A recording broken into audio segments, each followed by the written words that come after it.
মুআজ্জাজ হাজিরিন, আজকের এই জুমার পূর্বে মোবারক এই সময় আমরা অত্যন্ত গুরুত্বপূর্ণ একটি বিষয় নিয়ে আলোচনা করব, আর সেই বিষয়টি হলো কুরবানির ফজিলত। কোরবানি একটি ইবাদত, এই ইবাদত আমাদের খুব কাছাকাছি চলে এসেছে। কোরবানি দিলে আমরা কি ফজিলত অর্জন করব, এ ব্যাপারে পবিত্র কোরআনুল হাকিম এবং হাদিস শরীফ থেকে আমরা কিছু আলোচনা শুনব ইনশাআল্লাহ। মুআজ্জাজ হাজিরিন, আপনারা অবগত আছেন বর্তমান যে মাসটি চলছে এই মাসের নাম হলো পবিত্র যুলকআদা মাস। এই যুলকআদা মাস হলো হারাম মাসের অন্যতম একটি মাস। সাইয়েদনা হযরত কাতাদা রাদিয়াল্লাহু তাআলা আনহু থেকে বর্ণিত, তিনি বলেন, আল আমালুস সালিহু আযমু আজরা ফিল আশহুরিল হুরুম। এই হজের মৌসুমে, হজের মাসে, হারাম মাসে যখন কোনো আল্লাহর বান্দা আল্লাহ তাআলার যে কোনো একটি নেক আমল করবে আল্লাহ তাআলার সন্তুষ্টির জন্য, তখন সেই নেক আমলকে আল্লাহ রাব্বুল আলামিন আযমু আজরা, অন্যান্য মাসের তুলনায় অনেক বেশি ফজিলত, অনেক বেশি সওয়াব আল্লাহ সুবহানাহু ওয়া তাআলা দান করে থাকেন। বলুন সুবহানাল্লাহ। সেজন্য আমরা যেহেতু মুসলমান, আমাদের মূল টার্গেট হলো পরকাল, আমাদের মূল টার্গেট হলো আল্লাহ রাসূলের সন্তুষ্টি। আমরা এই মাসে বেশি বেশি নেক আমল করব, আর এই মাসের বেশি বেশি নেক আমলের মাঝে অন্যতম হলো রোজা পালন করা, বা বেশি বেশি দরুদ শরীফ পড়া, বেশি বেশি কোরআনুল কারীম তেলাওয়াত করা। এই আমলগুলো আমরা খুব বেশি পরিমাণে করব। তো রোজা রাখাটা অনেকের জন্য খুব কষ্টকর হয়ে যায়। তো যারা খুব কষ্টকর মনে করি, কমপক্ষে আমরা সামনে আরাফার রোজাটা আমরা রাখবো, অথবা সামনে আরও 9টা রোজা আছে, জিলহজ মাসের প্রথম 9টা রোজা, আমরা যে কোনো দিনে পারি আমরা রোজা পালন করব। এছাড়াও আমরা বেশি বেশি কোরআন তেলাওয়াত করব। কোরআন তেলাওয়াত যারা পারি না, কমপক্ষে সূরা ইখলাস খুব বেশি বেশি পরিমাণ তেলাওয়াত করব। আর ইখলাস শরীফ না পড়তে পারলেও কমপক্ষে সাল্লাল্লাহু আলাইহি ওয়াসাল্লাম এই দরুদ শরীফটা সারা দিন রাত যতক্ষণ আপনি সজাগ থাকেন ততক্ষণ পর্যন্ত আপনার জবান যেন বিরত না হয়, খেয়াল রাখবেন। তার কারণ হলো, এই পৃথিবীতে মানুষ যেমনিভাবে দুনিয়া অর্জনের জন্য খোঁজে, নিজের সময়টা পুরো ব্যয় করে, পরকালে এমন একটা সময় আসবে যেই সময় এই দুনিয়ার অযথা সময় নষ্ট যেগুলো করা হয়েছে এগুলোর উপরে আফসোস আসবে, যে আমি বসেছিলাম অযথা কথাবার্তা বলতেছিলাম, কিন্তু আমি যদি ফাঁকে ফাঁকে সাল্লাল্লাহু আলাইহি ওয়াসাল্লাম বলতাম, আমি যদি ফাঁকে ফাঁকে সুবহানাল্লাহ, আলহামদুলিল্লাহ, আল্লাহু আকবার, লা ইলাহা ইল্লাল্লাহ এই কালিমাগুলো পড়তাম, এই তাসবিহগুলো আমি জপতাম, আমার অনেক নেকির পাল্লাটা আমার অনেক ভারী হতো, আমার জান্নাতটা থাকতো সাজানো। আমি আপনাদেরকে সেই মেরাজের সময় আলোচনা শুনিয়েছি, আমাদের বাবা সাইয়েদনা ইব্রাহিম আলাইহিস সালাতু ওয়াস সালাম, যার মাধ্যমে আমরা এই কোরবানি পেয়েছি, এই ইব্রাহিম আলাইহিস সালাতু ওয়াস সালাম তিনি আমাদের পিতা, আমাদের বাবা, আমরা যারা সন্তান, আমাদেরকে তিনি জান্নাতে থেকেও ভুলেন নাই। রাসূলুল্লাহ সাল্লাল্লাহু আলাইহি ওয়াসাল্লামের মাধ্যমে আমাদেরকে জানিয়ে দিয়েছেন, আল্লাহ রাসূল সাল্লাল্লাহু আলাইহি ওয়াসাল্লাম যখন মেরাজে গিয়েছিলেন, তখন ইব্রাহিম আলাইহিস সালাম আমাদের আব্বা, আমাদের পিতা বলেছিলেন যে, ইয়া রাসূলুল্লাহ, ইয়া হাবিবাল্লাহ, পৃথিবীতে আমার সন্তানগুলোকে আমার পক্ষ থেকে আপনি সালাম পৌঁছাবেন এবং তাদেরকে বলবেন তারা যে জান্নাতে যাবে, এই জান্নাতটা হলো খোলা মরুভূমি, একেবারে খোলা পরিষ্কার পরিচ্ছন্ন একটা জায়গা। তারা যেন এই জায়গায় গাছ রোপণ করে আসে, এটা যেন ফুলে ফলে সাজিয়ে আসে। আর ফুলে ফলে সাজানো হবে কখন? যখন তারা বেশি বেশি তাসবিহ পাঠ করবে, সুবহানাল্লাহ, আলহামদুলিল্লাহ, আল্লাহু আকবার, লা ইলাহা ইল্লাল্লাহ এই কালিমাগুলো বেশি বেশি পাঠ করবে। প্রত্যেকটা কালিমার বিনিময় ওই খোলা জান্নাতে এক একটা গাছ রোপণ করা হবে। বলুন সুবহানাল্লাহ। সুতরাং এই তাসবিহগুলো যার আমলনামায় যত বেশি থাকবে তত বেশি সে লাভবান হবে। আমরা নামাজের পরে 33 বার সুবহানাল্লাহ, আলহামদুলিল্লাহ, আল্লাহু আকবার 33 বার করে আমরা পাঠ করি, এটা গুনে গুনে পড়ি, এটার আলাদা ফজিলত আছে। কমপক্ষে 10 বার পড়ি, এটার আলাদা ফজিলত আছে। কিন্তু এছাড়া বাকি টাইমটা আমরা অগণিত সব সময় প্রত্যেকটা শ্বাসে প্রশ্বাসে আমরা এই তাসবিহগুলো পড়তে পারি। ইনশাআল্লাহ রাজি আছি আমরা সবাই। আল্লাহ রাব্বুল আলামিন আজকের এই পবিত্র জুমার মসজিদে আমরা যারা সমবেত হয়েছি, আমাদেরকে কিয়ামতের ময়দানে সেই বিভীষিকাময় সময় আমাদেরকে নিশ্চিন্তায় হাসতে হাসতে রাব্বুল আলামিনের দিদার নসিব করে দেন, বলুন আমিন। মুআজ্জাজ হাজরিন, আসুন আমরা ফাদিলাতুন নাহার, কোরবানির আলোচনা, কোরবানির ফজিলতের উপরে কিছু আলোচনা শুনব। সর্বপ্রথম আমি আপনাদেরকে এখানে হাদিস শোনাতে চাই। হাদিসখানে এসেছে সুনান ইবনু মাজাহ শরীফের মাঝে 3127 নম্বর হাদিস। সাইয়েদনা হযরত যায়েদ ইবনে আরকাম রাদিয়াল্লাহু তাআলা আনহু থেকে বর্ণিত, তিনি বলেন, قال أصحاب رسول الله صلى الله عليه وسلم يا رسول الله ما هذه الأضاحي। রাসূলুল্লাহ সাল্লাল্লাহু আলাইহি ওয়াসাল্লামের সাহাবায়ে কেরামদের মাঝে কিছু সাহাবায়ে কেরাম রাসূলুল্লাহ সাল্লাল্লাহু আলাইহি ওয়াসাল্লামকে প্রশ্ন করেছিলেন, ইয়া রাসূলুল্লাহ, ইয়া হাবিবাল্লাহ, আপনি যে আমাদেরকে কোরবানি করার কথা বলেছেন, কোরবানির নির্দেশ দিয়েছেন, মা হাযিহিল আদাহিয়ু, এই কোরবানিটা আমরা কেন করব, কেন এই কোরবানিটা আমাদের উপরে আবশ্যক করে দেওয়া হলো? قال رسول الله صلى الله عليه وسلم سنة أبيكم إبراهيم। বলুন সুবহানাল্লাহ। রাসূলুল্লাহ সাল্লাল্লাহু আলাইহি ওয়াসাল্লাম বললেন, উম্মতেরা আমার, আমি যে কোরবানির কথা তোমাদেরকে বলেছি, এই কোরবানি আমি বলেছি ঠিক আছে, কিন্তু এটা তোমাদের মুসলিম জাতির পিতা সাইয়েদনা ইব্রাহিম আলাইহিস সালাতু ওয়াস সালামের সুন্নাত। বলুন না সুবহানাল্লাহ। তাহলে আমরা সন্তান হিসাবে পিতার সুন্নাত এর উপরে আমল করতে রাজি আছে কি নাই? আমল করার দরকার আছে কি নাই? এখন পিতা একদিকে, সন্তান আরেক দিকে, আছে না? তা এরকম করলে যোগ্য পিতার যোগ্য সন্তান হওয়া যাবে না। যোগ্য পিতার যোগ্য সন্তান তিনি, যিনি পিতার পদাঙ্ক অনুসরণ করেন, পিতা যেই পথে চলেন ওই পথেই চলেন, ঠিক কিনা বলেন?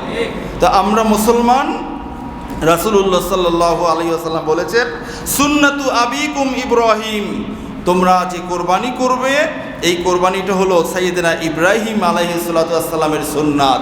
বলুন না সুবহানাল্লাহ। এখন সাইয়েদনা ইব্রাহিম আলাইহিস সালাতু ওয়াস সালামের সুন্নাত কিভাবে পেলাম আমরা? এটা পবিত্র কোরআনুল কারিমে সূরাতুস সাফফাত এর মাঝে 102 নম্বর আয়াত থেকে 106 নম্বর আয়াতে কারিমের মাঝে রাব্বুল আলামিন খুব সুন্দর করে উল্লেখ করেছেন, ইরশাদ করেছেন, আউযু বিল্লাহি মিনাশ শাইতানির রাজীম, ফালাম্মা বালাগা মাহুস সা'য়া ক্বালা ইয়া বুনাইয়া ইন্নী আরা ফিল মানামি আন্নী আযবাহুকা ফানজুর মাযা তারা।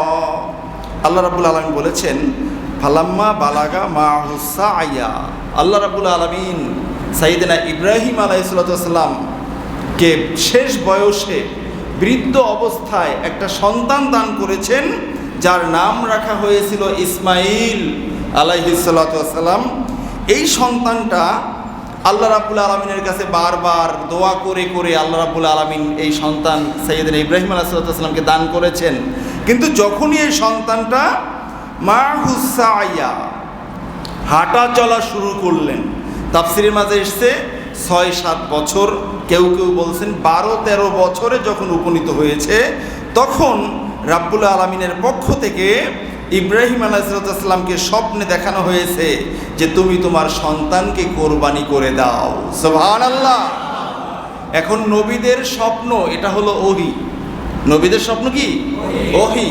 এখন যখন এই স্বপ্নে আদিষ্ট হলেন যে আপনি আপনার সন্তানকে কোরবানি করে দেন, তখন সাইয়েদনা হযরত ইব্রাহিম আলাইহিস সালাম তার সন্তানকে বললেন যে আমি তো স্বপ্নে দেখলাম, এখন এ ব্যাপারে তোমার কি মতামত? বলুন না সুবহানাল্লাহ। ছোট্ট সন্তান এই সন্তানকে জিজ্ঞাসা করতেছেন যে বাবা, আমি তো স্বপ্নে দেখছি যে আমি যেন তোমাকে কোরবানি করি, এখন এই ব্যাপারে তোমার কি মতামত? তখন সাইয়েদনা হযরত ইসমাইল আলাইহিস সালাম বললেন, ক্বালা ইয়া আবাতি ইফআল মা তু'মার, ও আমার পিতা, আপনি তো নবী, আপনার স্বপ্নটাও ওহী, আল্লাহ তাআলার পক্ষ থেকে নির্দেশ, সুতরাং আপনাকে যে নির্দেশ দেওয়া হয়েছে সেই নির্দেশ অনুযায়ী আপনি কাজ করে ফেলেন। বলুন না সুবহানাল্লাহ। তার মানে আমি সন্তানকে আপনি জবেহ করে দেন, কোরবানি করে ফেলেন। সাতাজিদুনি ইনশাআল্লাহু মিনাস সাবিরিন, ইনশাআল্লাহ আল্লাহ তাআলা যদি দয়া করেন আমি ইসমাইলকে ধৈর্যশীলদের কাতারে পাবেন। বলুন না সুবহানাল্লাহ। দেখছেন কত বিনয়, বলছেন ধৈর্যশীলদের ভিতরে পাবেন। আরো ধৈর্যশীল যারা রয়েছেন, আল্লাহর পথে জান মাল কোরবানি করার জন্য যারা ধৈর্যের পরীক্ষা দিয়েছেন, আমি ইসমাইলকেও আপনি তাদের মাঝে পাবেন। বলুন না আল্লাহু আকবার। আর আমরা কোনো কিছু করলে বলি আমি করছি, আমি সেরা, আমি সবচেয়ে ভালো, ইত্যাদি ইত্যাদি, সব কিছু আমার।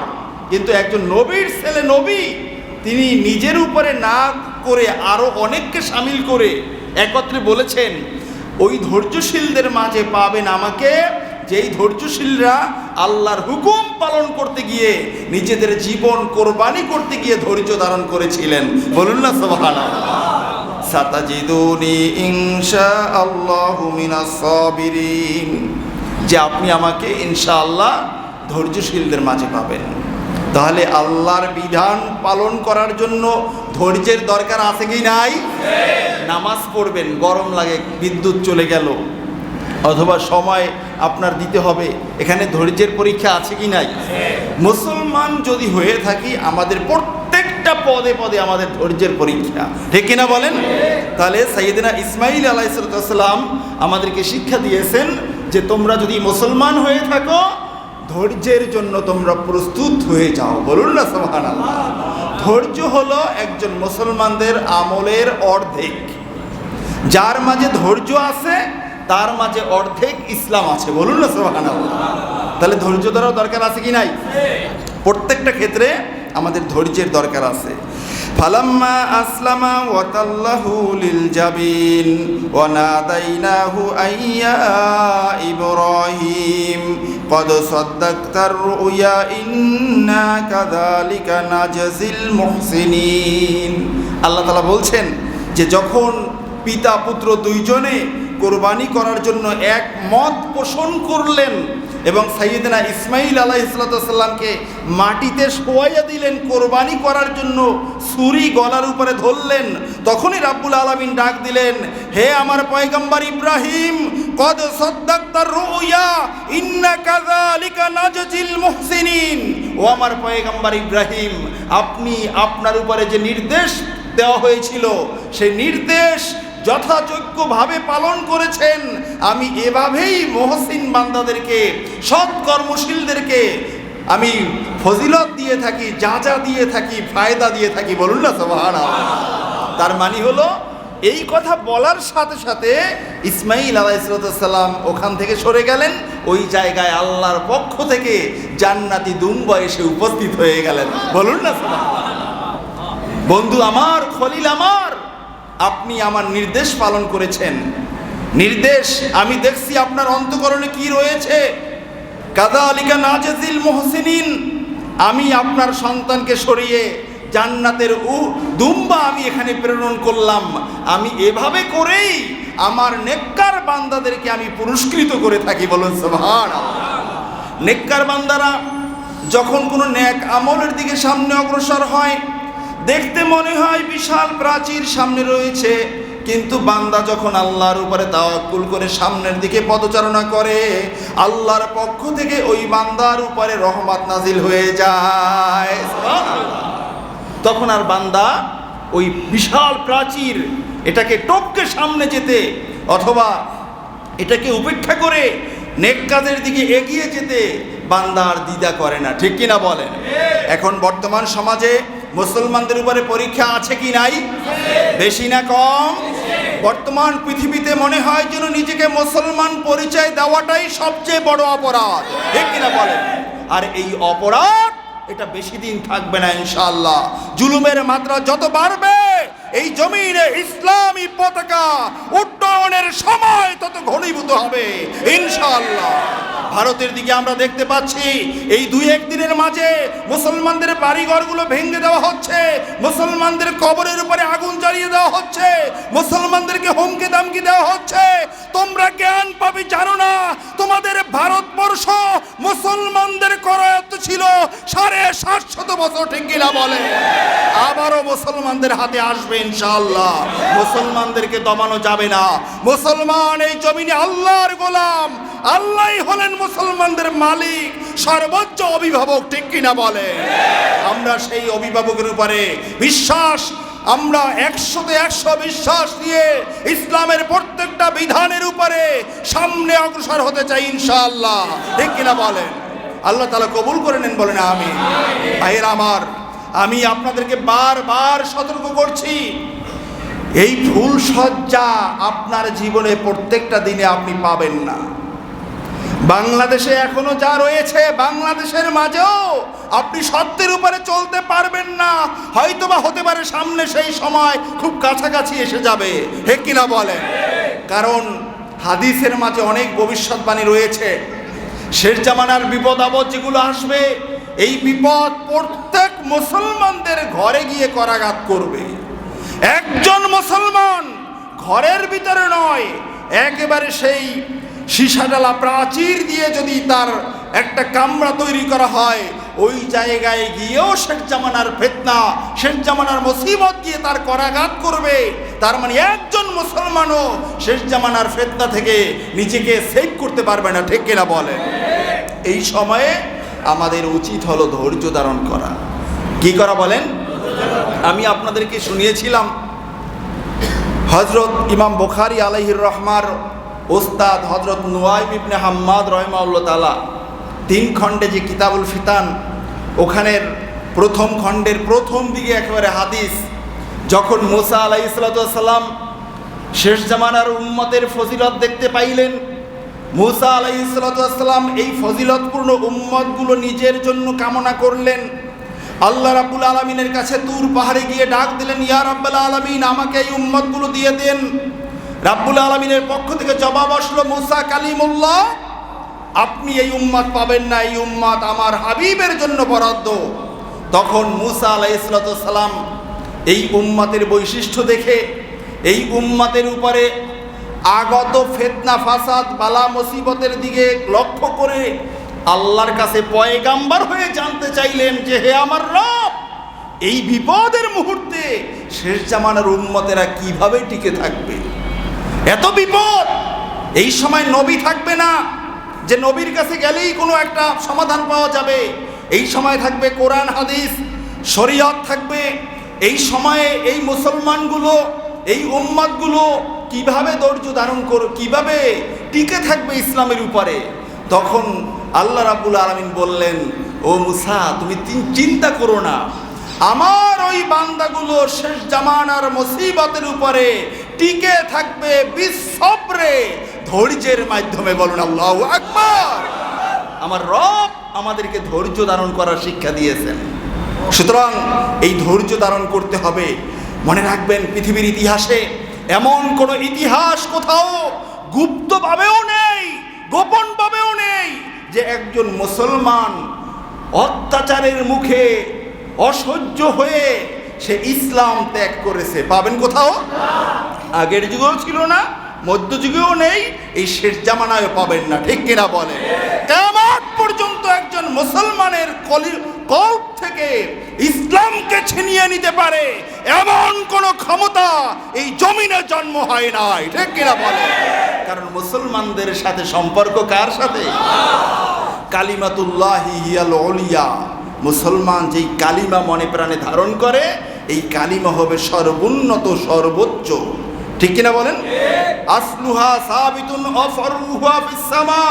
মুসলমান যেই কালিমা ধারণ করে মুসলমান হয়েছে, এই কালিমার শাখা প্রশাখা আকাশে সুবিস্তীর্ণ অবস্থায় রয়েছে। বলুন না সুবহানাল্লাহ। সুতরাং আমাদের সাথে সম্পর্ক আল্লাহ, আল্লাহর রাসূলের সাথে। সম্পর্ক কার সাথে? আল্লাহ, আল্লাহ রাসূলের সাথে।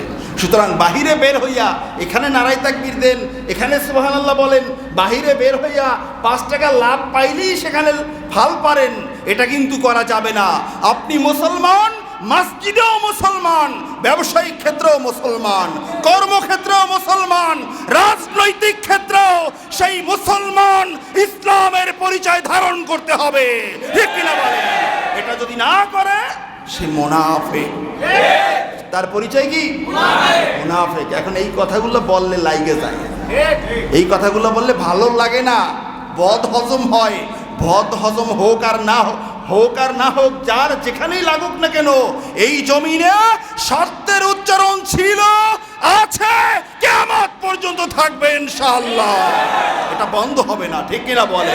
যার কপাল ভালো গ্রহণ করবে, যার কপাল খারাপ এটার বিরুদ্ধচারণ করে আরো নিকৃষ্ট মানের অসাধ্য দরজার জানোয়ারে পরিণত হয়ে যাবে, ঠিক কিনা বলে? এদের পরিচয় দেখতে শুনতে মানুষ হলেও তারা জানোয়ার। তারা কি জানোয়ার? ভাইয়ের আমার, দেখেন রাব্বুল আলামিন বলেছেন, কাযালিকা নাজজিল মুহসিনিন, যারা এই জমিনে সৎকর্মশীল হবেন তাদের জন্য আমি এভাবেই পুরস্কার দিয়ে থাকি। বলুন সুবহানাল্লাহ। কিভাবে পুরস্কার? সোয়াইসের সন্তানকে কোরবানি করার জন্য কোরবানি হয়ে গেছে জান্নাতের দুম্বা। সুবহানাল্লাহ। সন্তানটা পাশে দাঁড়িয়ে আছে, বাবা আমি সুস্থ আছি, সবল আছি। আল্লাহ রাব্বুল আলামিন কোরবানি কবুল করে নিয়েছেন। বলুন না সুবহানাল্লাহ। ইন্না হাযা লাহুয়াল বালাউল মুবিন। আল্লাহ নিজে বলছেন, ও ইব্রাহিম, ও ইব্রাহিমের সন্তানেরা, আমি যেই কাণ্ডটা ঘটাইলাম আমার খলিলের সাথে, ইন্না হাযা লাহুয়াল বালাউল মুবিন, এটা কিন্তু একটা শক্ত ধরনের পরীক্ষা ছিল আমি রবের পক্ষ থেকে আমার খলিলের জন্য। আল্লাহু আকবার। বালাউল মুবিন, স্পষ্ট পরীক্ষা, শক্ত পরীক্ষা, বড় ধরনের পরীক্ষা। নিজের সন্তান, দেখবেন সন্তান যাদের নাই, 12, 13, 18 বছর পরে, বিবাহের পরে একটা সন্তান হয়েছে, এই সন্তানটার জন্য ভালোবাসা কম থাকে না বেশি থাকে? অনেক বেশি। বুড়াকালের সন্তান মানুষ বলে, বুড়াকালের সন্তানের জন্য আরো বেশি মায়া থাকে। এখন এই সন্তান, একমাত্র সন্তান সাইয়েদনা হযরত ইসমাঈল আলাইহিস সালাম, আল্লাহর কাছে দোয়া করতে করতে আল্লাহ রাব্বুল আলামিন দান করছেন। বড় হওয়ার পরেই বলে কোরবানি করে দাও। কঠিন না সহজ? অনেক কঠিন। এটা যে কত কঠিন, কিসের আওয়াজ আছে কোথায়? কথার, হ্যাঁ কথার আওয়াজ আছে কোথেকে? কি সমস্যা কি? কেন? হ্যাঁ তাহলে এটা অনেক বড় পরীক্ষা। আল্লাহ রাব্বুল আলামিন নিজেই বলছেন, হাযা লাহুয়াল বালাউল মুবিন, এটা স্পষ্ট একটা পরীক্ষা রব্বে কারিমের পক্ষ থেকে। তাহলে আমরা যদি ইব্রাহিম আলাইহিস সালামের সন্তান হই, আমাদের উপরে পরীক্ষা আছে না নাই? তবে আমরা পরীক্ষা চাই না, পরীক্ষা চাই না। কেউ কেউ জমিনে আছে, বলে আল্লাহ বিপদ যত আছে জমিনে দিয়ে নাও, পরকালে কবরে হাসরের মিজানে কান্দাইও না। আছে না এরকম মানুষ? দেখবেন দোয়া করে কান্দে কান্দে। আমরা ওই দোয়া করি না। আমরা উম্মতে মুহাম্মাদি, আমরা দোয়া করি, আল্লাহ আমাদের আমল অনেক খারাপ, আমাদের আখলাক বলতে কিচ্ছু নাই, তবে আমরা আপনাকে, আপনার হাবিবকে ভালোবাসি।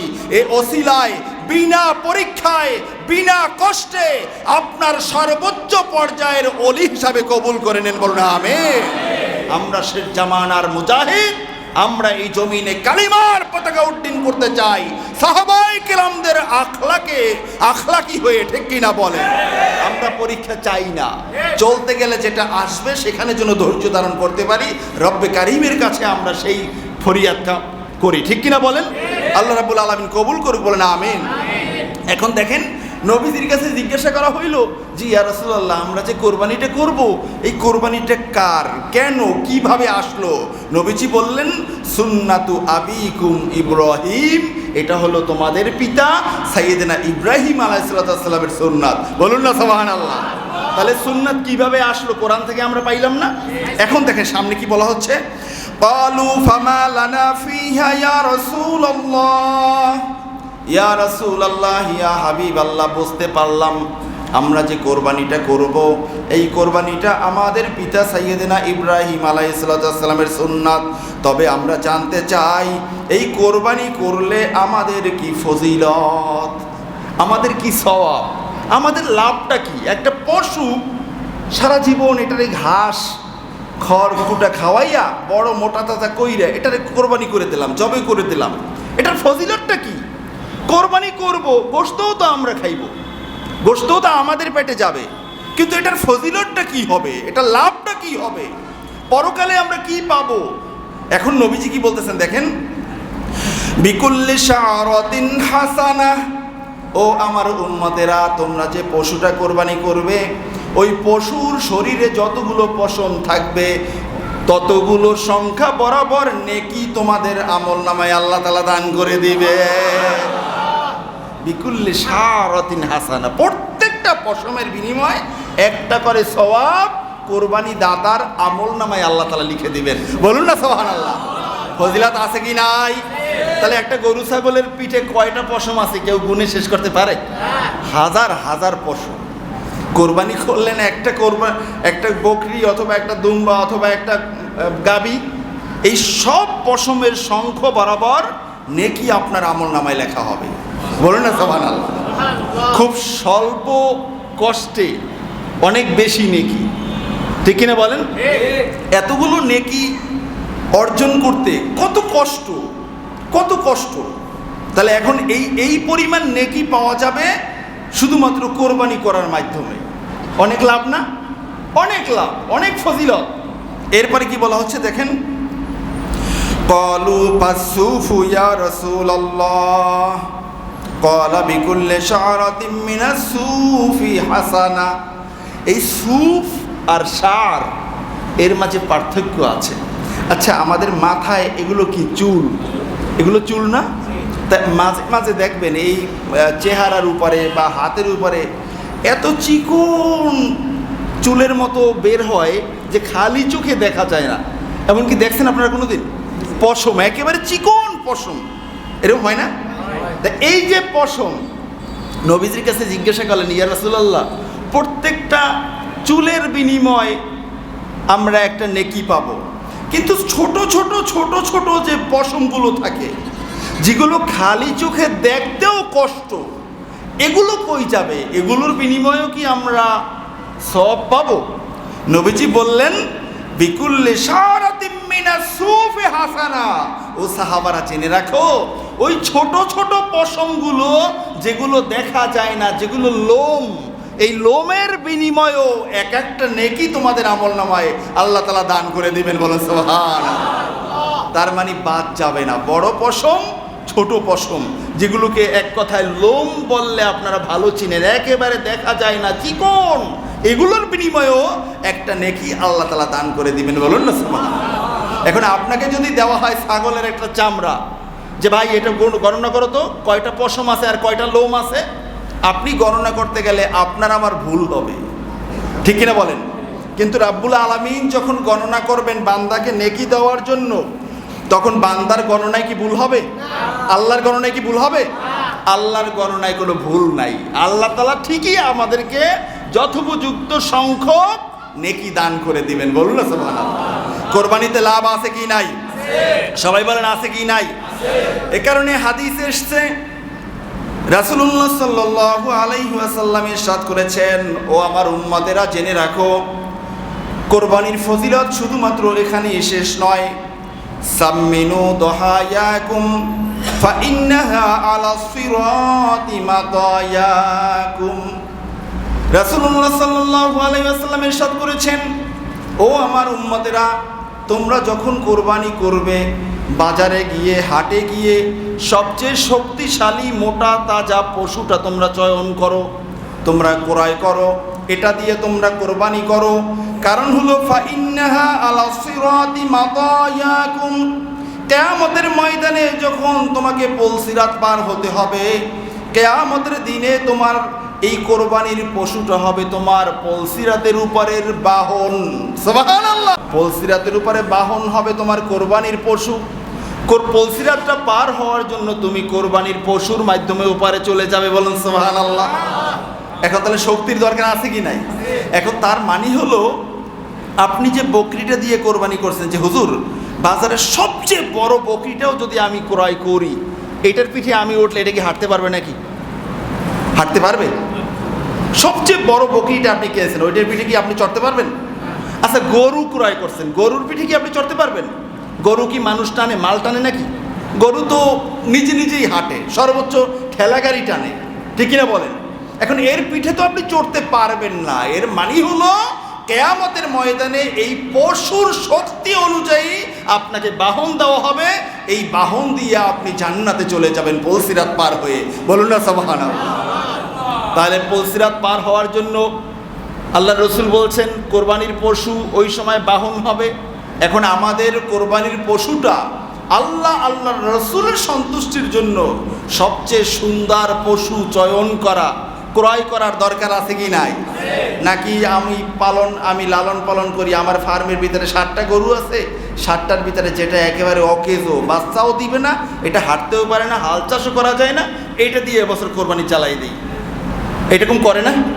গ্রামে কিন্তু এরকম করে, বিশেষ করে দক্ষিণবঙ্গের মানুষ বলে যে মহিষ আছে 50টা, তো অমুক মহিষটা এটা দিয়ে হাল চাষও করা যায় না, দুধও দেয় না, খালি খায় আর ঘুমায়, আর এটাকে নিয়ে নদী পার করে ওপারে যাইতে সমস্যা হয়, নদীর মাঝখানে গিয়ে মরে যায় ভাব।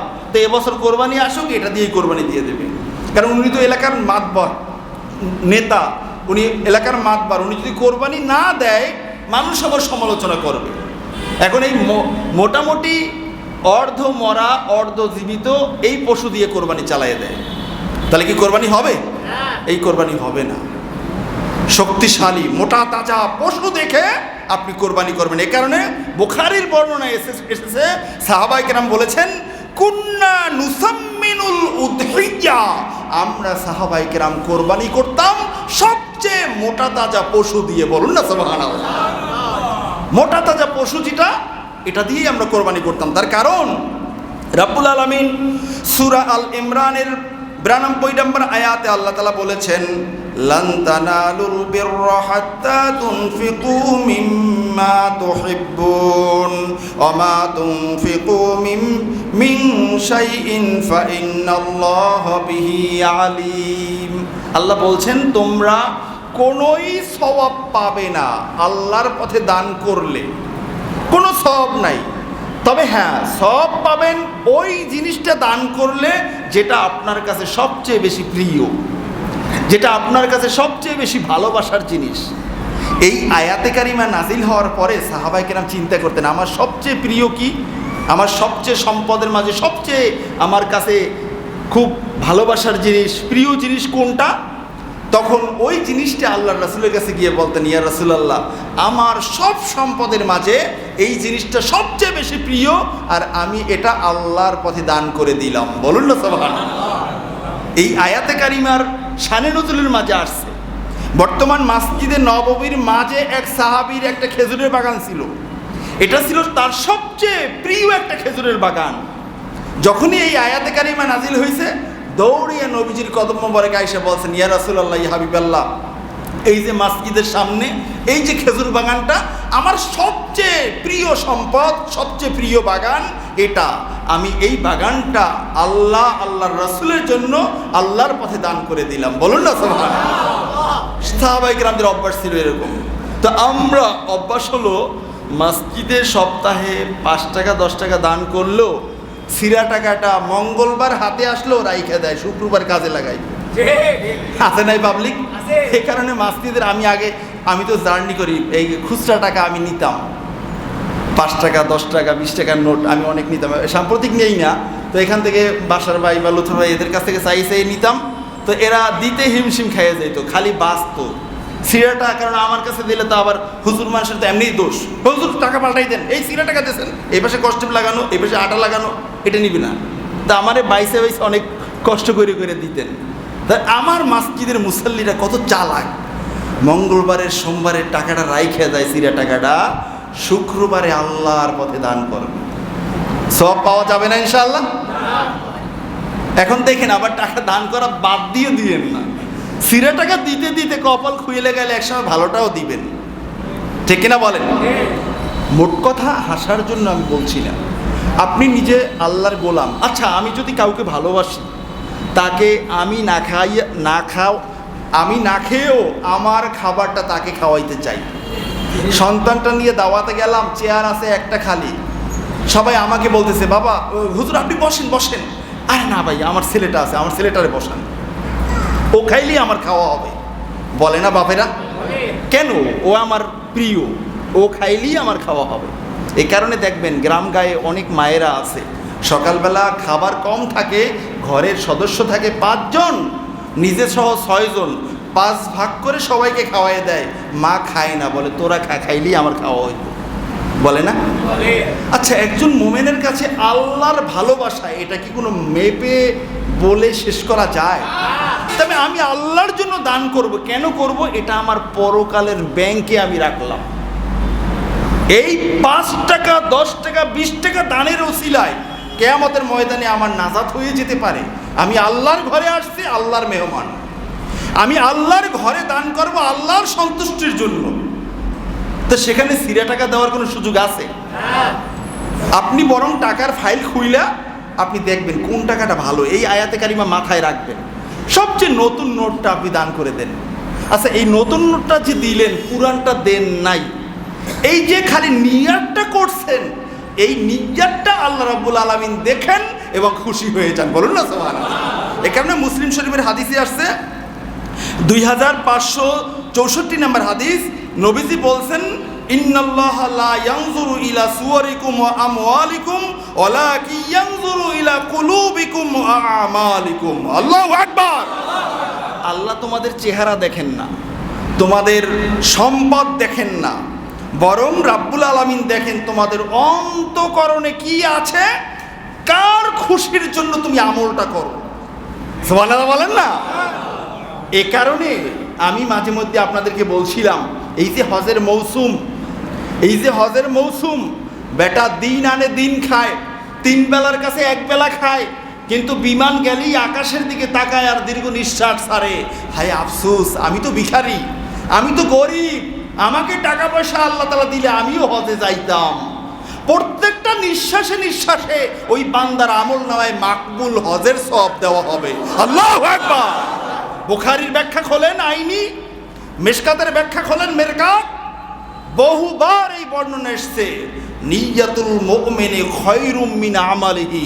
একজন মোমেন বান্দার আমলটার চেয়ে তার নিয়াতটা আল্লাহর কাছে বেশি উত্তম। সুবহানাল্লাহ। তাহলে আমরা মোমেন, আমরা নিয়াত করব বড় বড়।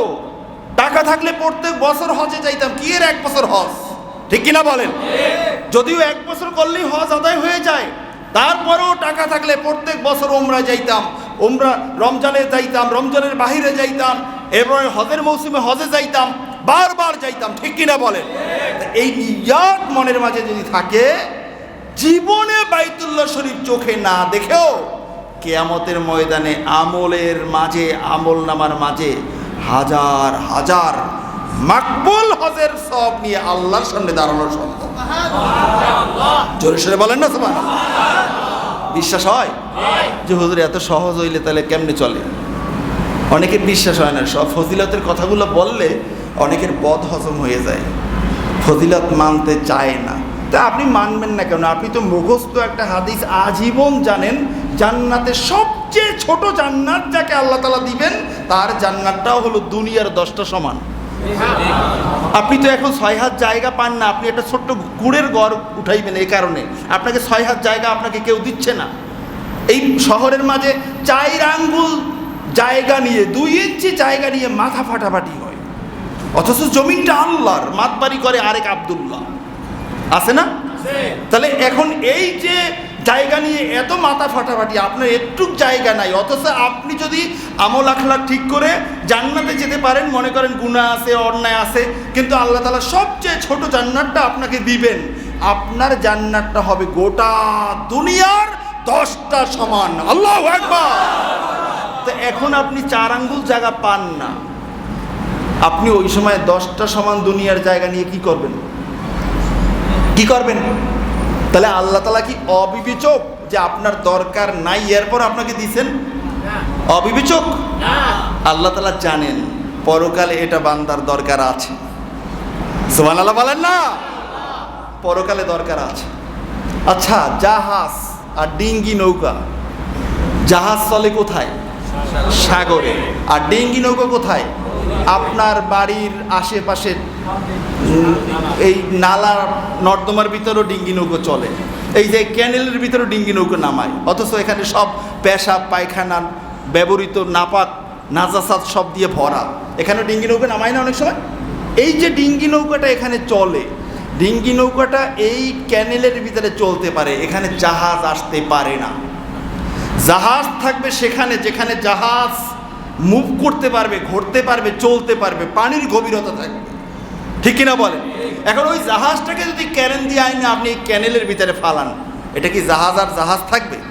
এটা যাই বিল্ডিং হইয়া, এটা একটা বিল্ডিংয়ের মতো হয়ে যাবে, ঠিক কিনা বলেন? এখন পরকালে যে আপনাকে এই 10টা সমান পৃথিবীর 10টা সমান জান্নাতটা দেওয়া হবে, আল্লাহ তাআলা আপনাকে ওই পাওয়ারটাও দিবেন যে আপনি একদিক থেকে একদিকে যাইতে আপনার বিশাল স্পেসেরও দরকার হবে। সুবহানাল্লাহ বলবেন না? এ কারণে ইলিশ মাছ পুকুরে থাকে না, কারণ ইলিশ মাছের এক দৌড়েই যায় কয়েক কিলো। এখন ইলিশ মাছ আইনে যদি আপনি পুকুরে ছাড়েন, ও তো আধা ঘন্টার ভিতরে ওর নাক মুখ সব ফাটাইয়া ওখানেই শহীদ হয়ে যাবে। দৌড়িতে পারবে? দৌড় ওর পোষবে না, ঠিক কিনা বলেন?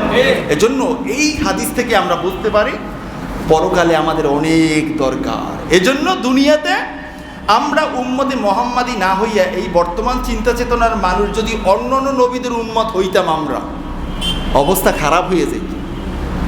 তাদের আমলের এত বেশি সওয়াব ছিল না, তাদের এত বেশি অফার ছিল না। শবে কদর, শবে বরাত, জুমার দিন, আসরের নামাজের সময়, তাহাজ্জুদের সময়, বিসমিল্লাহ, দরুদ শরীফ ইত্যাদি ইত্যাদি আমল, এগুলো উম্মতে মুহাম্মাদের জন্য আল্লাহর পক্ষ থেকে হাদিয়া, অল্পতে বেশি ফজিলত। কিন্তু আগের যুগের উম্মতের এই ফজিলতগুলো ছিল না। তারা আমল করছেন হাজার হাজার বছর, মাসের পর মাস জিহাদের ময়দানে কাটাইছেন, বছরের পর বছর জিহাদের ময়দানে কাটাইছেন। এই কারণে তাদের সাথে আমরা পাল্লা দিতে, তাদের হাজার বছর জীবনের সামনে মাত্র 40, 50, 60 বছর জীবন নিয়ে আমরা তাদের সাথে চ্যালেঞ্জ দিতে, পাল্লা দিতে রাব্বুল আলামিন আমাদের জন্য অফারগুলো খুলে রেখেছেন। বলুন না সুবহানাল্লাহ। এই জন্যই আলেম ওলামারা অল্প অল্প আমলের ফজিলত এই হাদিসগুলো দেখে বিশাল আকারে উপস্থাপন করে, যেগুলো হাদিসে পাওয়া যায়। তাহলে এগুলো বিশ্বাস হয় কি হয় না? বন্ধুরা আমার, যে যাই বলুক না কেন, আমার পেটে ক্ষুধা, আমাকে হাত নাড়িয়ে খেতে হবে। আমার কবরে যেহেতু আমাকে যেতে হবে, আমার কবর আমাকে আলোকিত করে যেতে হবে, ঠিক কিনা বলেন? আল্লাহ রাব্বুল আলামিন বুঝার তৌফিক দান করুক, বলেন আমিন। সাহাবায়ে কেরাম বললেন, কুন্না নুসাম্মিনুল উদহিয়াহ, আমরা সাহাবায়ে কেরাম কোরবানি করতাম মোটা তাজা পশু দেখে। সুবহানাল্লাহ বলেন। মোটা তাজা পশু দেখে আমরা সাহাবায়ে কেরাম কোরবানি করতাম। কি গরিব টাইমে ঠিক আছে না? এখন আজকে তো অফিস আদালত সব বন্ধ নাকি? জি সবাই বলেন না তো? কি গত সপ্তাহের মতো 30 খোলা আছে? আচ্ছা 35, হ্যাঁ 35-এ, গত সপ্তাহ যে আগের সপ্তাহে যে আমি 35-এ ছাড়লাম, এই টাইমে ছাড়লে হয় না? চলবে তো ইনশাল্লাহ? দেখেন কষ্ট পাবেন না। আর যদি কারো কষ্ট হয় আমার সাথে পার্সোনাল আলোচনা করবে, তাহলে আরও টাইম কমাবো। হ্যাঁ জোরে বলেন।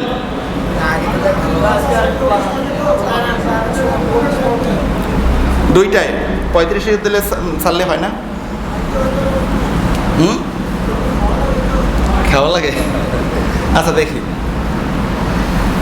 শোনেন, এখন এই জায়গাটা নিয়ে আমি মাঝে মধ্যে পারি না কুলাই উঠতে। এই কারণে এই যে মনে করেন আমার যে আলোচনাটা, এই আলোচনা 3 ঘন্টা করলেও আলোচনা শেষ হবে না। আর অনেক মানুষ এই যে আমাকে বুধবার, বৃহস্পতিবার আমার কিন্তু আমার ফোন দেখলে দেখবেন, এই মসজিদের মুসাল্লি গত রাত্রেও আমাকে অনেক জায়গায় দিয়ে ফোন দিয়েছে যে হুজুর আমি আসবেন কিনা। এরা অনেক দূর থেকে আসে কেন? শুধুমাত্র আলোচনা শুনতে, আলোচনা রেকর্ড করে এলাকায় শোনায়। অ্যান্ড এদের দিকে তাকাই আমি অনেক সময় একটু সামনে আগাইয়ে যাই। এমনও তো হয়েছে 50-এও আলোচনা ছাড়ছি, 50, 57 তো মনে হয় কবে ছাড়ছি একবার। এখন এটা করলে এই অভ্যাসটা এই অত্র এলাকার এই মিল ফ্যাক্টরির আগে ছিল না। এখন যে কেন তারা করছে শুনি, আমার খুব কলিজায় কষ্ট লাগে। শুনি শুক্রবার ছাড়া অন্যদিকে সাপ্তাহিক বন্ধ থাকে। শুক্রবার দিনে তারা সাপ্তাহিক বন্ধটা রাখতে পারে না। কেন যে রাখতে পারে না? এখানে কি ডোনাল্ড ট্রাম্পের চাপ, নাকি মোদির চাপ, নাকি রাষ্ট্রীয় ডোমেস্টিক চাপ, আল্লাহই ভালো জানে কেন পারে না। আর এই দেরি হওয়ার কারণে এখানে কিন্তু কিছু মুসল্লি চলেও গেছে অন্য দিকে, তারা নামাজ পড়ে আশেপাশে, সেটাও আমি জানি। তারা অনেক আফসোস করে যে হুজুর আমরা পারিনি আসতে, খোলা রাখে। কিন্তু এ কারণে আমি পিছনেও একবার অনুরোধ করছিলাম, আমার এই কথা তারা বড় বড় লোক না থাকলেও তাদের অধীনস্থ লোকের এখানে এখন বর্তমানে জুমায় আছে। আমাদের এই মসজিদের পক্ষ থেকে আপনাদের ঊর্ধ্বতন কর্মকর্তাদের কাছে বিনীত অনুরোধ করবেন যে স্যার যদি সম্ভব হয় শুক্রবার দিন সাপ্তাহিক ছুটি রাখেন, সোমবার রবিবার বা মঙ্গলবার এটা রাখার দরকার নাই। ওই দিন আমরা কি করব? আরতে ঘুরবো খালি বসে বসে। শুক্রবার দিন মুসলিম উম্মার ঈদের দিন, কোন মুসলমান তার অধীনস্থদের উপরে কাজ চাপিয়ে শুক্রবার দিনের এহানাত করতে পারে না। এটা বললে তাদের লাইগা যায় হুজুর কি বোঝে, হুজুর তো খালি চাকরি করে, ওয়াজ করে, কথা বলে, আমি কিছু বুঝি না। যদি সম্ভব হয় সাপ্তাহিক ছুটিটা শুক্রবারে করা হোক। এই বাংলাদেশ এক সময় ছিল সাপ্তাহিক ছুটি শুক্রবার ছিল না। এই সাপ্তাহিক ছুটি করেছেন পীর আউলিয়ারা। পীর আউলিয়ারা সারসিনার মরহুম হযরত দাদা হুজুর কেবলা নিসারউদ্দিন রাহিমাহুল্লাহ তাআলার নির্দেশে, বিশেষ করে আবু জাফর সালেহ রাহিমাহুল্লাহ তাআলার নির্দেশে, এরশাদের আমলে এই সাপ্তাহিক ছুটির দিন শুক্রবার করা হয়েছে। ইতিহাসের মাঝে এখনো আছে। এই দেশের মানুষ মোহাম্মদ নামের পরিবর্তে নামের সূচনাতে শ্রী লাগাইতো, শ্রী। এই শ্রী পরিবর্তন করছেন আউলিয়া কেরামরা। ফুলতলি, সারসিনা, জৈনপুর, সোনাকান্দা এই সমস্ত বড় বড় দরবারের বাণী যারা ছিলেন, প্রতিষ্ঠাতা যারা ছিলেন, তারা সরকারকে তোয়াক্কা করতেন না, কোনো পদস্থ ব্যক্তিকে তারা মোটেও তোয়াক্কা করতেন না। তারা সত্য কথা বলতেন। তাদের কাছে গেলে খালি সার করে, স্যার আমার বিল্ডিং লাগবে, আমার এইটা লাগবে, ওইটা লাগবে, এটা বলতেন না। বরং কি কথা আছে ইসলামের বিরুদ্ধে সেই কথাগুলো তাদের কানে দিয়ে দিত। ঠিক কিনা বলে? স্পষ্ট ঘোষণা যে শুক্রবার সাপ্তাহিক ছুটি ঘোষণা করতে হবে, যেহেতু আপনি রাষ্ট্রপ্রধান। সারসিনা ময়দানে বসে বলে গিয়েছেন, হুজুর আমি ওয়াদা দিলাম বাংলার জমিনে সাপ্তাহিক ছুটি হবে শুক্রবার দিন। সেই শুক্রবার সাপ্তাহিক ছুটি এখনো আছে। বাহিনীরা বিভিন্ন সেক্টরের মানুষেরা হাফ প্যান্ট পরতো, হাফ প্যান্ট। এই হাফ প্যান্ট ওই ব্রিটিশরা দিয়ে গেছে। এই হাফ প্যান্টের পরিবর্তে ফুল প্যান্ট আউলিয়া কেরামদের অবদান। একটা ফরজ তরফ, ওই চাকরিতে ঢুকলেই ফরজ তরফ, কোনো কথা নাই, কোনো কৈফিয়ত নাই, তাদের রুলস। এটা একটা মুসলমানদের রাষ্ট্রের নিয়ম হতে পারে না। এ কারণে আমি মাঝে মধ্যে বলি, ব্রিটিশরা আমাদেরকে গোলাম বানিয়ে চলে গেছে, কিন্তু তাদের কিছু আইন কানুন আমাদের খাতাপত্রে, অফিস আদালতে এখনো রয়েছে। তারা চলে গিয়েও পরোক্ষভাবে তারা বাংলার মুসলমানদেরকে তাদের গোলাম হিসেবেই দেখে। এটা উচিত নয়। সংখ্যাগরিষ্ঠ মুসলমান রাষ্ট্রে ইসলামের পক্ষে সব বিধান পাশ হবে। এটা যদি না হয়, ওই নেতা, ওই পার্লামেন্ট মুসলমানদের পার্লামেন্ট নয়। আপনি জন্মসূত্রে মুসলমান হয়েছেন আর সব পেয়ে গেছেন, জান্নাতে যাবেন, জান্নাত মামু বাড়ির আবদার, অসম্ভব। কথাগুলো কষ্ট পাইছেন? আল্লাহ রাব্বুল আলামিন বুঝার তৌফিক দান করুন, আমিন। যদি সম্ভব হয় আমরা শুক্রবার সাপ্তাহিক ছুটি চাই। বাংলাদেশের অনেক মসজিদ আছে 2, 3, 2.5 ঘন্টা পর্যন্ত জুমার আলোচনা হয়। আমাকে অনেকে বলে হুজুর 12টায় শুরু করেন, 12টায় শুরু করেন। হ্যাঁ, 5, 7, 10 বছর আগে এখানে এই 11টায় 10টায় একেবারে পুরা নিচের ফ্লোর প্রায় ভরে যাইতো। ওই যে ভাইজান আছে, 10টার পরে আসলে ফার্স্ট কাতারে জায়গা পাওয়া যাইতো না। ওই যে ভাইজান একটা পুরান মুসল্লি। কিন্তু এখন ওইটা আমিও নষ্ট করছি, আমিও রেগুলার আসি না। দ্বিতীয়ত হলো সময়ের ব্যবধানে সব কিছু চেঞ্জ হয়ে গেছে। কথা বলছেন? করোনার আগের অবস্থাটা আর করোনার পরের অবস্থাটা কি এক? ভালোবাসা, মমতা, স্নেহ, কথাবার্তা, ওঠা বসা অনেক চেঞ্জ হয়ে গেছে। তো এই এত বছরে প্রায় 1 যুগের ব্যবধানে অনেক চেঞ্জ। কিন্তু চেঞ্জ হলেও আমি মুসলমান হিসাবে আমার মাঝে চেঞ্জ আনাটা উচিত ছিল না। ঠিক কিনা বলেন? এই যে আমার এখানে সালাতুত তাসবিহ হয়, মুসল্লি এখন একেবারেই কম আসে। অথচ আমি বলছিলাম যে বাবারা, ভাইয়েরা, বন্ধুরা, আমি তো গরিব মানুষ, আমি তো আপনাদেরকে বাড়িতে নিয়ে খাওয়াইতে পারি না, তবে গেলে খাওয়াইতে পারবো, কারণ বাড়িতে লিচু বাগান আছে, কাঁঠাল বাগান আছে, এই সিজনে গেলে পাইবেন ইনশাআল্লাহ। এখন আমি আপনাদেরকে একটা হাদিয়া দিছি আলেম হিসাবে, আমার পক্ষ থেকে হাদিয়া, সেটা হলো এই সালাতুত তাসবিহ নামাজ। প্রায় 10,000 কপি প্রিন্ট করাইছি আমি। এই 10,000 কপি এখানে চলছে বিভিন্ন জায়গায়, এবং এই কপির নাম্বার নিয়ে ভারত থেকেও আমাকে ফোন দিয়েছে, বহির্বিশ্বের বিভিন্ন জায়গা থেকে ফোন আসছে এই কপিটার এই নাম্বার এখান থেকে পাইয়া। তো এটা অনেক চলছে, অনেক ভালো লাগতো, কিন্তু এখন একেবারেই সংখ্যা কমে গেছে। এটা অনেক ফোর্সে এখন আর লাগে না। আবার কেউ কেউ এটার বিরুদ্ধে ওয়াসাও দেয়, আলেমদের কাছে গিয়ে দেখায় যে হুজুর এত ফজিলত, এটা কেমন কথা? কই বেটা, এটা জাল হাদিস, বেটা এটা জয়ীফ হাদিস, সুনানি ইবনে মাজাহ শরীফের, অথচ হাদিস নাম্বার টাম্বার সব দিয়ে আমি ওখানে প্রিন্ট করছি। এটা কই এটা জয়ীফ হাদিস। তো জয়ীফ হাদিস বেটা, নফল নামাজ পড়লে তোমার কোন সমস্যা হয়? তোমার সমস্যা জাল হাদিস তো না। তোমার কথা বুঝলাম যে জয়ীফ হাদিস, কিন্তু এটা জাল তো না। জালও যদি হয়, নামাজ পড়ছে বেটা, পড়ছে, হারাম ওয়াক্তে না পড়লেই তো হইছে। আর জুমার দিনে ইনদাল ইস্তাওয়া বিল ইত্তেফাক, যে কোনো নফল নামাজ জায়েজ। হারাম ওয়াক্তে জুমার দিনে মাথার উপরে সূর্য থাকাকালীন জুমার দিনের ফজিলতে যে কোনো নফল নামাজ জায়েজ। আমি এটা নিয়ে ব্যাপক পড়াশোনা করছি, কারণ এই মাসআলা নিয়ে আমার বিরুদ্ধে একদল আলেম ওলামা বিশাল আকারে অ্যাকশন চালাইছে। আমি এই কারণে ব্যাপক আকারে পড়াশোনা করছি, আমার কাছে এটা লিখিত আকারে এই মাসালাগুলো আছে। জুমার দিনে মনে রাখবেন কথাটা, 3 টাইমে নামাজ পড়া হারাম না? সূর্য উদয় অস্ত এবং সূর্য মাথার উপরে থাকাকালীন। শুধুমাত্র জুমার দিনে, জুমার দিনের ফজিলতে সূর্য মাথার উপরে থাকাকালীন যে কোনো নফল নামাজ আপনি পড়তে পারবেন, এটা আল্লাহ কবুল করবেন জুমার দিনের ফজিলতে। তাহলে জুমার দিনের ফজিলতে একটা হারাম হালাল হয়ে গেল, আর আমরা মুসলমান সেই জুমার দিনকে মূল্যায়ন করতে পারলাম না। এটা আমাদের ঈদের দিন, হাদিস সহিহ হাদিস, জুমার দিন মুসলিম উম্মার ঈদের দিন।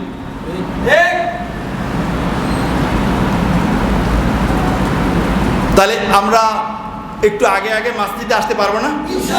এরপর আরও কি অবাক লাগে জানেন, আমাকে অনেকে বলে যে হুজুর আপনি আলোচনা করেন, সামনের কাতার খালি থাকে। সামনের কাতার এই মুয়াজ্জিন সাহেব কিন্তু এখানে বসা, এখানে বসে উনি কিন্তু যাবেন ওখানে। তো ওখানে একজনের জায়গা খালি থাকলে এটা নিয়ে সমালোচনা করার কিছু আছে? তার মানে উনি চশমাটা কেনছেই সমালোচনা করার জন্য। আমি প্রায় বলি সামনে আসেন, সামনে আসেন, সামনের কাতার পুরোপুরি বসবেন, এটা বলি না? আমার এখানে 3 জন ম্যানেজার, 3 জনের জন্য অন্য কোনো মসজিদ যদি হইতো 3 জনের জন্য এখানে সোফা থাকতো, সোফা। মসজিদে আহসানিয়া সুপার মার্কেট যেই ঐতিহ্য নিয়ে আছে, 3 ম্যানেজারের 3টা সোফা থাকতো অন্য কোনো মসজিদ হইলে। তো আমরা এটা রাখি না, তাদের জন্য জায়গাও রাখি না, এরপরেও তোমাদের পছন্দ হবে না, তার মানে তোমার চশমা তুমি দিয়েছ সমালোচনা করার জন্য, ঠিক কিনা বল? এই সমস্ত সমালোচনার গোষ্ঠী একেবারে শেষ করে দেওয়া দরকার। এই সমস্ত সমালোচনার জায়গা নাই। সমালোচনা করবেন গঠনমূলক সমালোচনা। সামনে কাতারে জায়গা খালি রাখা নিষেধ, বারবার বলা হয়েছে। এখানে রাখা হয় না কারো জন্য জায়গা। এই যে কতগুলো মানুষ একত্রে হইয়া মাঝে মধ্যে একেবারে এই হয়ে বসে, দেখি এই মুয়াজ্জিন সাহেব জায়গা পায় না, তার কাঁধের উপর আরেকজন গিয়ে ওঠে, আর সামনে নাকি জায়গা খালি রেখে দেওয়া হয়।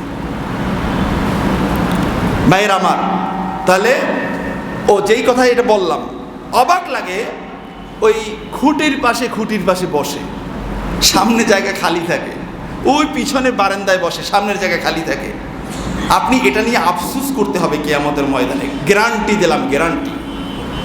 আর এই মসজিদে 26 কাতার, পিছনের কাতার বলতে 26 কাতার, আমি একদিন বলছি 26 কাতারের পরে 27 নম্বর কাতার হলো উপরের দোতলার কাতার।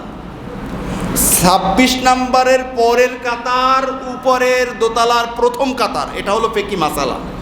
আপনি এই পিছনে সামনের কাতারের এখানে এসে জায়গা পাইলেন না, আসলেন অনেক দেরিতে, সামনের কাতারে নামাজ পড়বেন, সব নেবেন, দোতলায় যাইবেন, 3 তলা 4 তলা যাইবেন না, ওটা হলো সব কাতারের পিছনের কাতার, ওইটা, এটা হলো ফিকহি মাসালা।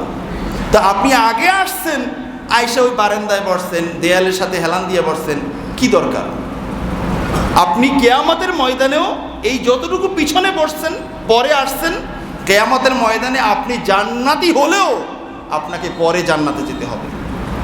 এটা হাদিস, নবীজি বলছেন তারা জান্নাতি, কিন্তু জান্নাতে যেতে পারছে না কেন? তারা জুমার দিনে দেরিতে আসতো, জুমার দিনে দেরিতে আইসা পিছনে বসতো, সামনের জায়গা খালি, এরপরে পিছনে বসে। পিছনে কি যে ফজিলত আল্লাহই ভালো জানে। ছাত্র জীবনে দেখতাম কিছু কিছু ছাত্র সবাই আগে গেল, পিছনের বেঞ্চে গিয়ে বসতো, ফাঁকিবাজ। ওরা ওখানে বসে এই খোটাখুটি চিল্লাপাল্লা শয়তানি বদমাশি এগুলো করতো। কারণ এক ক্লাসে 100, 150, 200 ছাত্র। বড় মাদ্রাসায় থাকে না, আমার মাদ্রাসা আমি যেখানে নবম থেকে পড়ছি 250 মতো ছাত্র প্রত্যেকটা ক্লাসে কামের পড়ুন। তাই পিছনে বসতো শয়তানগুলো। তাই এখন এই শয়তানি করার জন্য পিছনে বসে। আপনি তো নিজের ইচ্ছায় মসজিদে আসছেন, আপনি কেন পিছনে বসেন সামনে জায়গা খালি থাকতে? তার মানে আপনি আসছেন আল্লাহর ঘরে, কিন্তু আপনার সাথে সম্পর্ক অন্য একটা প্রেতাত্মার সাথে আছে, ওটাই বলে আপনি পিছনে বসেন। আপনাকে দেরিতে আনতে পারে নাই, আপনি আসছেন আগে, শয়তানি ওই ক্ষমতাটা উপেক্ষা করে আপনি চলে আসছেন, কিন্তু আপনাকে শেষে লেজে কামড় দিয়ে পিছনে বসাই দিয়েছে। কিছুটা হইলেও সে সাকসেস হয়েছে। এজন্য সামনের এক কাতার সামনে পারেন, এক কাতার সামনে চলে আসবেন। দেখবেন ঢুকেই জায়গা কি ডানে বামে না কোথায় খালি আছে, একজন বসা যায়, 3 জন আসন করে বসা আছে, আপনি তার পিছনের সামনে বসে যান যে ভাই দাঁড়াইলে তো জায়গা হবে। তারপরে এক কাতার সামনে আসেন। এই এক কাতার ওসিলায় কিয়ামতের ময়দানে কিছু সময় হলেও আগে আপনি জান্নাতে যেতে পারেন। অবাক লাগে। আমি অনেকগুলো কথা বললাম, কষ্ট পাইছেন ভাইয়েরা আমার? তাহলে কোরবানি আমাদেরকে দিতে হবে নাকি? কোরবানি যাদের উপরে ফরজ ওয়াজিব হবে, কোরবানি না দিলে নবীজি নিষেধ করছেন তারা যেন ঈদগাহের দ্বারে কাছেও না আসে। অথচ কোরবানি অনেকের উপরে ওয়াজিব, কোরবানি দেয় না। আছে না এরকম? আল্লাহ সুবহানাহু ওয়া তাআলা আমাদেরকে আল্লাহর রাসূলের সন্তুষ্টির জন্য কোরবানি করার তৌফিক দান করুন, আমিন। আজকের যারা উপস্থিত হয়েছে, আল্লাহ রাব্বুল আলামিন আমাদের সকলকে নিষ্পাপ করে কবর দেশে যেয়ে কবরের জীবন কাটিয়ে আল্লাহ তাআলার সামনে আল্লাহ তাআলার প্রিয় হয়ে দণ্ডায়মান হওয়ার তৌফিক দান করুন, আমিন।